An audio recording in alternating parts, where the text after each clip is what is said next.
Section 1.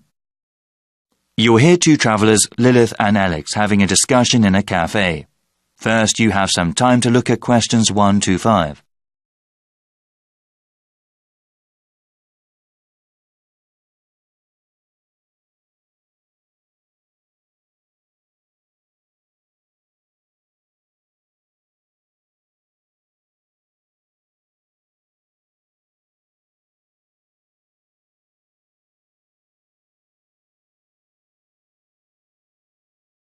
You'll see that there is an example which has been done for you. On this occasion only, the conversation relating to this will be played first. Hey, Alex, are you okay? I was worried something happened. Oh, sorry for being late. I drove down the wrong highway and got lost. Don't worry, it's only been 20 minutes. Actually, I just looked at some tourist websites. I got some tea. You want anything? Lilith has been waiting for 20 minutes. So the answer is C. Now we shall begin. You should answer the questions as you listen because you will not hear the recording a second time. Listen carefully and answer questions 1 to 5. Hey, Alex, are you okay? I was worried something happened. Oh, sorry for being late. I drove down the wrong highway and got lost. Don't worry, it's only been 20 minutes. Actually, I just looked at some Austin tourist websites. I got some tea. You want anything? Yeah, I think I'll have some tomato juice. It's just what I need right now. Yes, it's really hot and humid out right now. I think I'll get iced tea this time around. So you went on the wrong highway, huh? For sure. I've never driven in this area before, right? So after I pick up the rental car from the airport, I try to follow the map to the downtown area here. Unfortunately, there was a lot of road construction going on, and I went south on the highway instead of going north. After a few minutes, I realized I was going the wrong way, so I exited the highway and came back up here. Well, I'm glad you're here, okay? Did everything go well at the car rental place? Oh, yeah, it went very well. The business owner was kind of a strange person, really tall and thin. He had a bushy beard and moustache. He was also wearing a cowboy hat. I'd never quite seen anyone quite like that before. I guess every place in the world has eccentric people. Yeah, definitely. But he told me about all these great places to eat around here. He said they have some really great Mexican food in the area. That's great. I haven't had that in such a long time. We definitely have to go to a place for dinner. Well, I want some more iced tea. How about you? Yeah, I need to order still. You know what? I think I'll get one of their sandwiches too. They look really good. Okay, let's order then. Before you hear the rest of the discussion, you have some time to look at questions 6 to 10.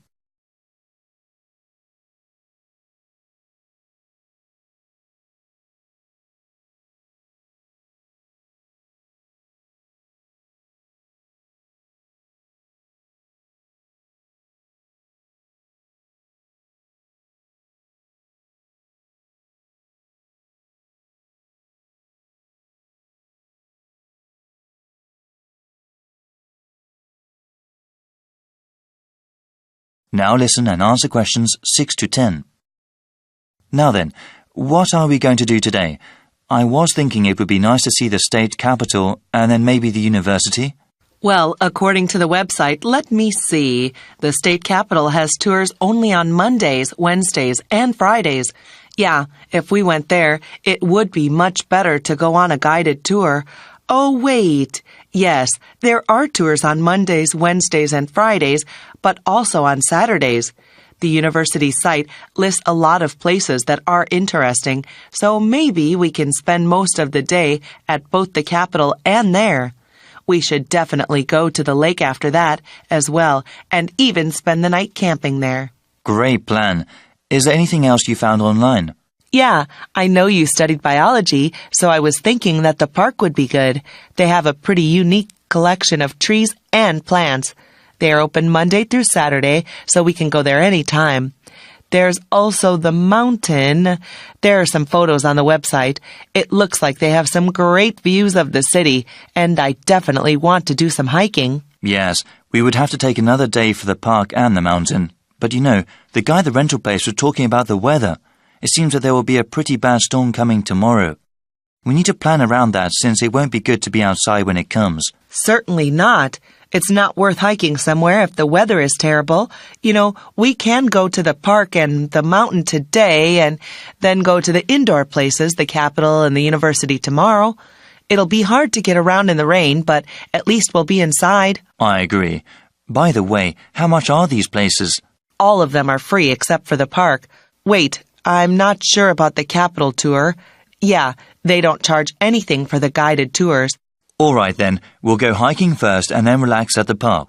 Then we can camp at the lake. We'll go to the Capitol and the university tomorrow. Yeah, this is one of the best universities in the country, especially known for their art programs. Really? Yeah, I heard about that.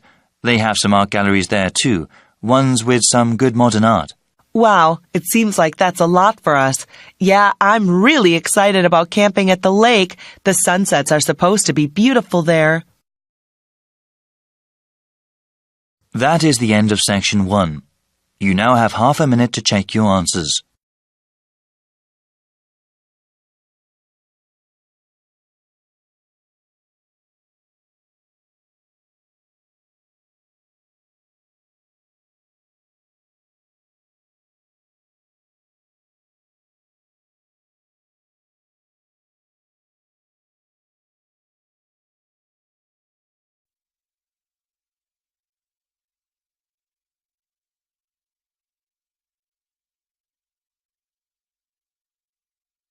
Now turn to section 2.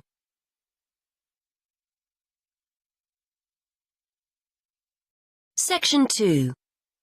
You will hear a speaker talking about saving energy in the home. First, you have some time to look at questions 11 to 12.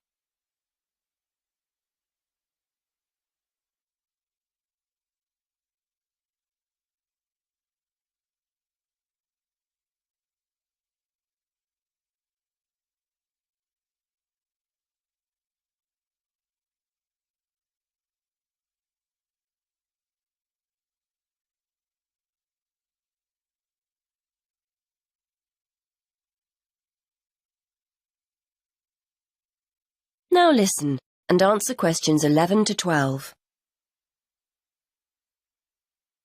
Many thanks for inviting me along to talk about saving energy in the home. This is a key issue for many people who now find themselves on tight budgets. So today I'd like to spend a few minutes going through some simple tips to help keep those energy bills to a minimum. I'll start with some easy, cheap ideas before talking about more major solutions later. I think we're all aware of the importance of insulating our homes, and although I'd advise you to get it done, I appreciate it can sometimes be inconvenient to have building work carried out. And though they're growing in popularity, having solar panels installed on the roof isn't a cheap enough option for many of us to consider seriously. So what other steps can we take? Well, most people will make a point of turning the heating down when temperatures outside rise, but they ignore other equally useful ways of saving energy when they're making dinner or doing their weekly laundry. Before you hear the rest of the talk, you have some time to look at questions 13 to 20.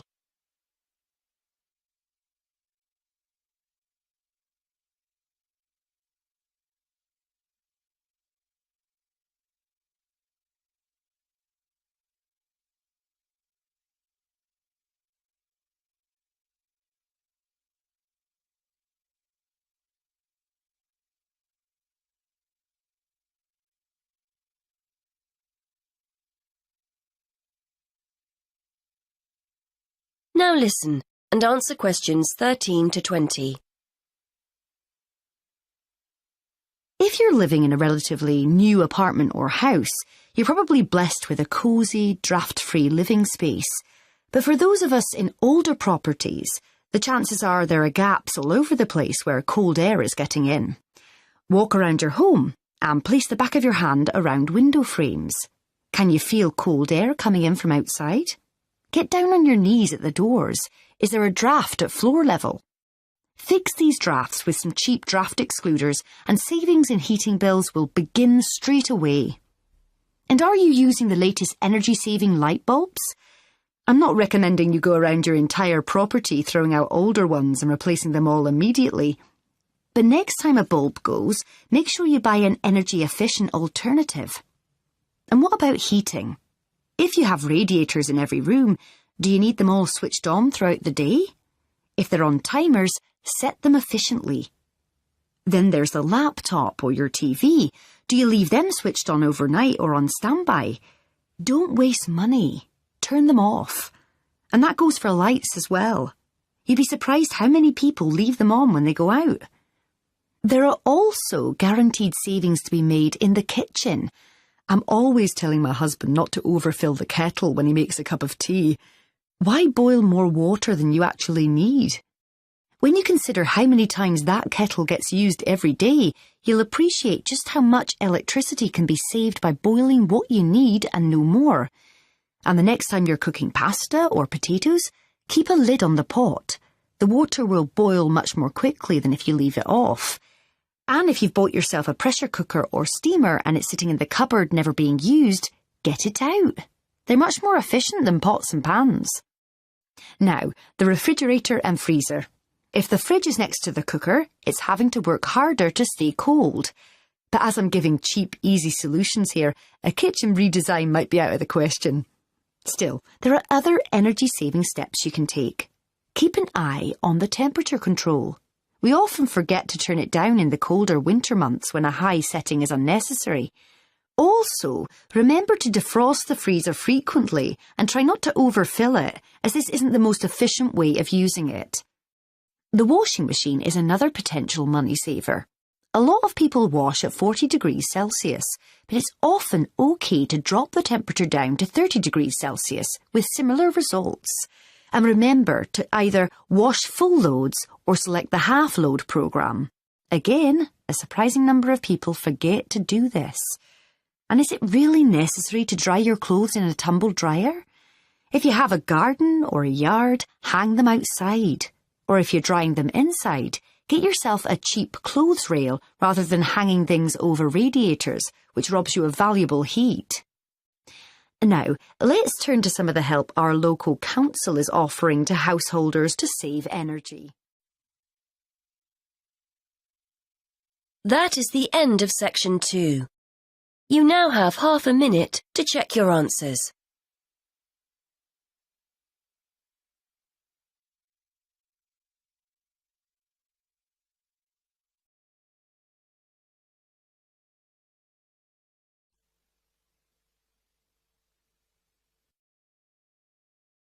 Now turn to Section 3.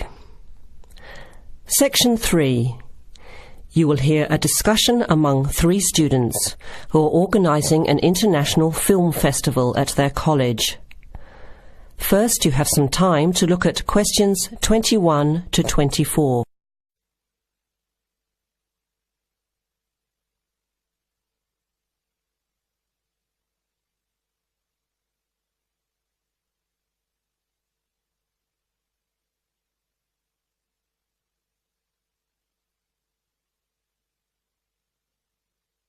Now listen carefully to the first part of the discussion and answer questions 21 to 24.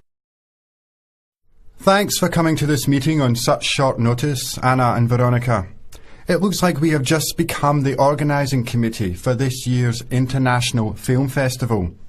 We've all just met, so perhaps we should start by an introduction with a bit of background from each of us. Okay, I'm Anna.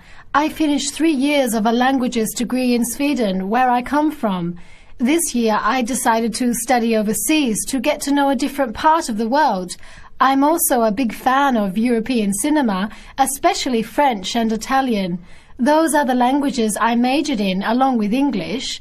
To me, film is a great way to learn about the rest of the world.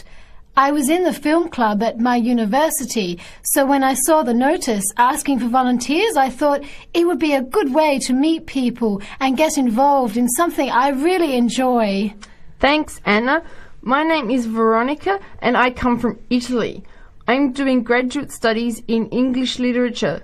I went to some of the films in the festival last year and enjoyed them. I especially liked the video interviews. That was when I decided to get involved. I used to do film reviews for our student newspaper back home. Hi, I'm Chris from Scotland and I'm in 4th year journalism. Cinema is my hobby.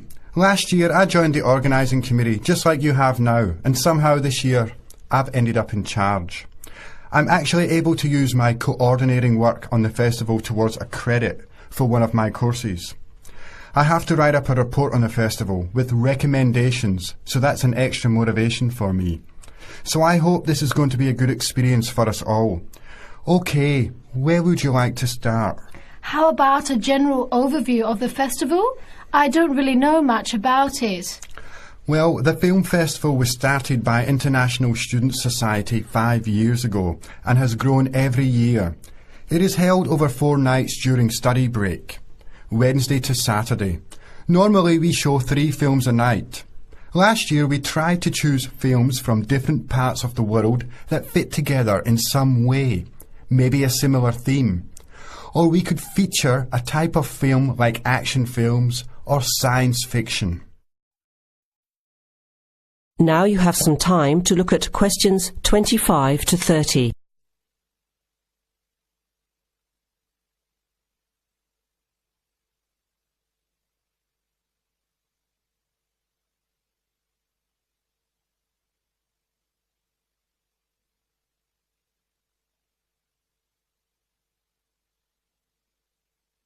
Now listen to the rest of the discussion and answer questions 25 to 30.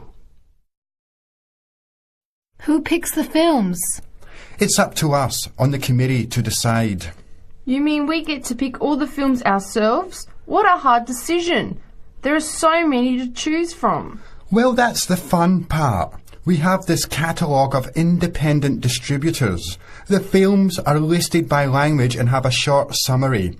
We just have to go through it to find a good combination of films that will attract an audience. Veronica mentioned something about interviews. How does that fit in? We set up cameras in the foyer of the theatre and did live interviews before, during intermission and after the screening. Anyone from the audience could come up and talk about the film.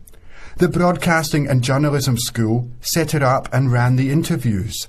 They were shown on big screens around the lobby and in the theatre. It went over really well.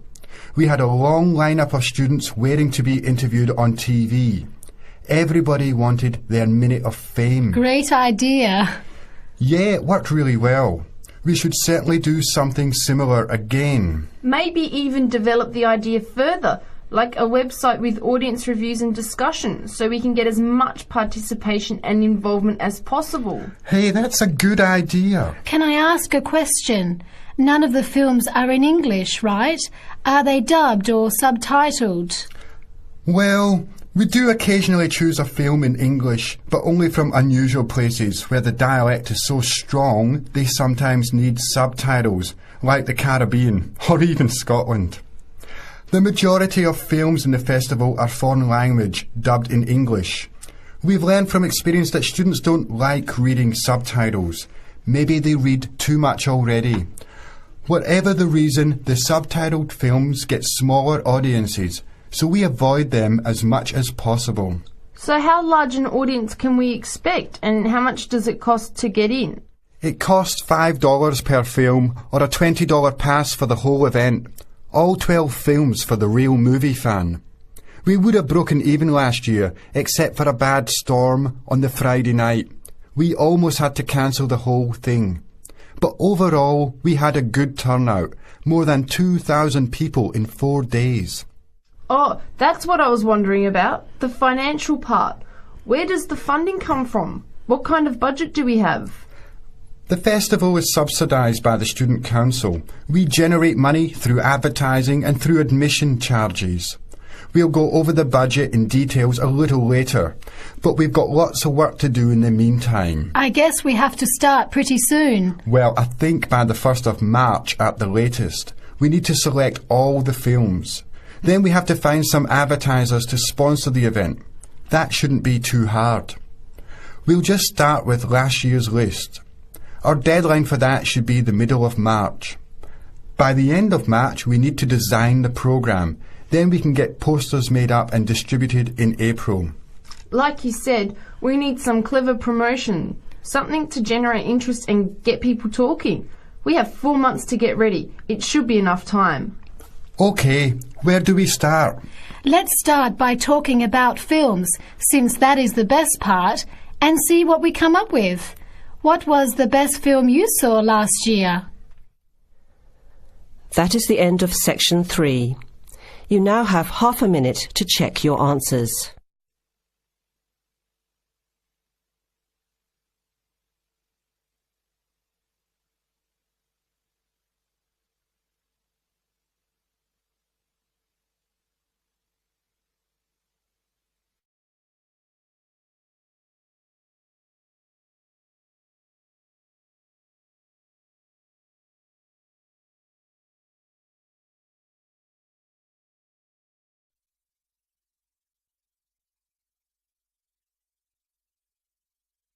Now turn to section 4.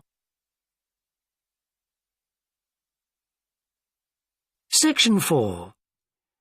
You will hear a woman talking to a group of first-year science undergraduates about the developing science of nanotechnology.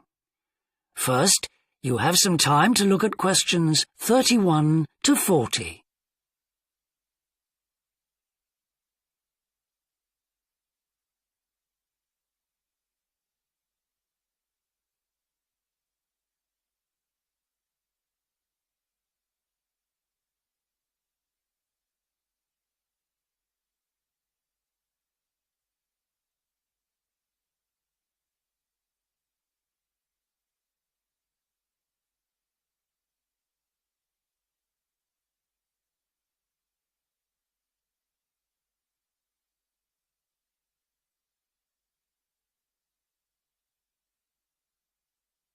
Now listen carefully and answer questions 31 to 40.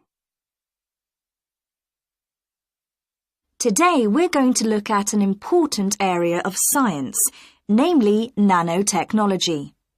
So, what is it? Nano means tiny, so it's science and engineering on the scale of atoms and molecules. The idea is that by controlling and rearranging atoms, you can literally create anything. However, as we'll see, the science of the small has some big implications, affecting us in many ways.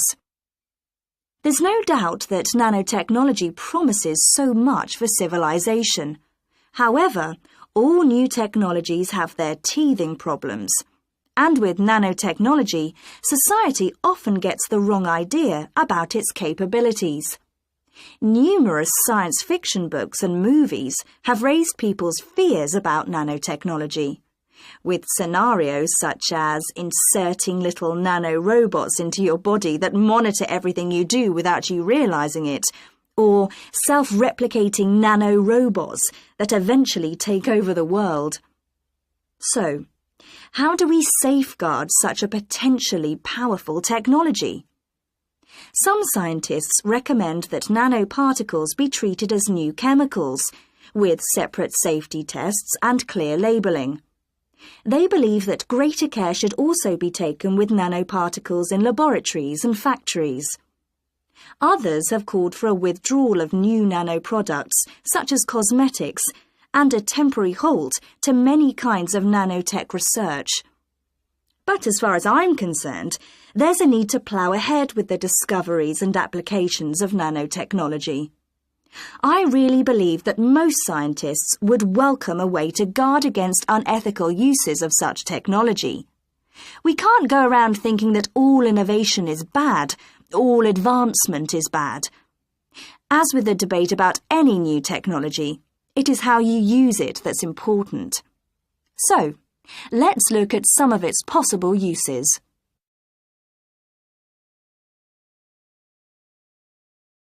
Thanks to nanotechnology, there could be a major breakthrough in the field of transportation, with the production of more durable metals. These could be virtually unbreakable, lighter, and much more pliable, leading to planes that are 50 times lighter than at present. Those same improved capabilities will dramatically reduce the cost of travelling into space, making it more accessible to ordinary people and opening up a totally new holiday destination. In terms of technology, the computer industry will be able to shrink computer parts down to minute sizes. We need nanotechnology in order to create a new generation of computers that will work even faster and will have 1,000,000 times more memory, but will be about the size of a sugar cube.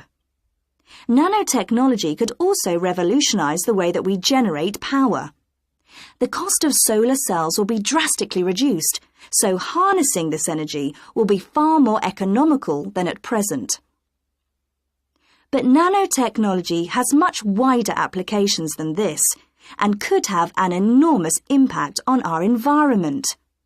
For instance, tiny airborne nanorobots could be programmed to actually rebuild the ozone layer, which could lessen the impact of global warming on our planet. That's a pretty amazing thought, isn't it? On a more local scale, this new technology could help with the cleanup of environmental disasters, as nanotechnology will allow us to remove oil and other contaminants from the water far more effectively. And if nanotechnology progresses as expected, as a sort of building block set of about 90 atoms, then you could build anything you wanted from the bottom up. In terms of production, this means that you only use what you need, and so there wouldn't be any waste. The notion that you could create anything at all has major implications for our health. It means that we'll eventually be able to replicate anything. This would have a phenomenal effect on our society. In time, it could even lead to the eradication of famine through the introduction of machines that produce food to feed the hungry. But it's in the area of medicine that nanotechnology may have its biggest impact. How we detect disease will change as tiny biosensors are developed to analyze tests in minutes rather than days. There's even speculation nanorobots could be used to slow the aging process, lengthening life expectancy. As you can see, I'm very excited by the implications that could be available to us in the next few decades. Just how long it'll take, I honestly don't know. That is the end of section 4. You now have half a minute to check your answers.